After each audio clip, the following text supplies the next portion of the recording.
मित्रों, प्रधानमंत्री जी के द्वारा 2 अक्टूबर को देश भर में जो स्वच्छता अभियान का शुरुआत हुआ, इच्छा है कि केवल सरकारी कार्यक्रम ना बने, एक जन आंदोलन का रूप लेना चाहिए। मुझे मालूम है स्वच्छ भारत इतना आसान नहीं है। It is not that much easy and simple as I say or as we speak, as we write, as we talk.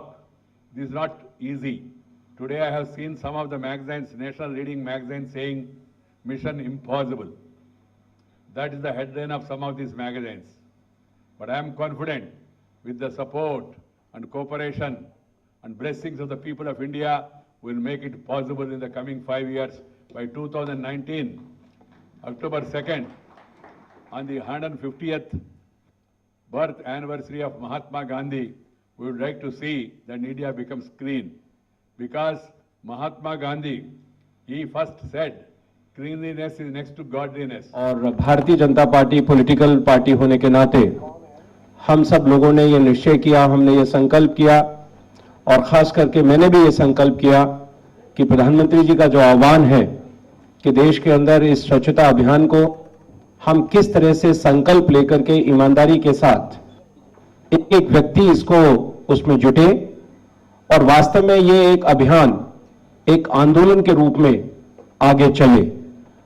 प्रधानमंत्री जी का यह भी आह्वान था कि हम सभी 9 की एक चेन बनाए, जिस चेन के अंदर बूंद बूंद से सागर भरता है और इस 9 की चेन के माध्यम से वो आगे 9 लोगों को जोड़ें और इस तरीके से हर व्यक्ति एक पैशन, कमिटमेंट और संकल्प के साथ देश आजाद हुआ। लेकिन हम महात्मा गांधी का जो सपना था, देश हमारा कैसे स्वच्छ हो, स्वच्छता को हम अपने जीवन का आधार बनाएं और स्वच्छता केवल फिजिकल स्वच्छता नहीं, हमारे मन की स्वच्छता, हमारे व्यवहार की स्वच्छता, हमारे विचारों की स्वच्छता और खास करके जो फिजिकल स्वच्छता हमको करनी है उसको हम किस तरह से पूरा करें। तो पार्टी अध्यक्ष होने के नाते मेरे पास भी जिन 9 लोगों को मैंने इस अभियान में अपने साथ जोड़ा है उनका परिचय। मुझे लगता है सफाई ना सिर्फ एक हमारा अधिकार है बट एक बहुत बड़ा कर्तव्य है।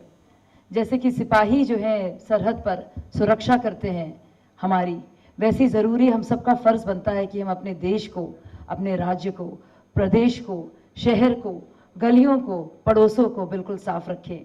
सारा की सारा भार सफाई कर्मचारियों पर होता है। उनको ना सिर्फ हम सलाम करते हैं बल्कि कर्मचारी नहीं बन सकते, अब कर्मयोगी बनने का वक्त आ गया है और सफाई का आंदोलन और एक इंकलाब शुरू करने का वक्त आ गया है। जय हिंद। हम सभी लोग जहां भी हैं, देश के जिस कोने पे हैं, हम लोग कहीं भी हैं, गांव में हैं, शहर में हैं, हम लोगों का फर्ज बनता है कि हम लोग इस अभियान से जुड़ें और स्वच्छ भारत स्वच्छ रखें।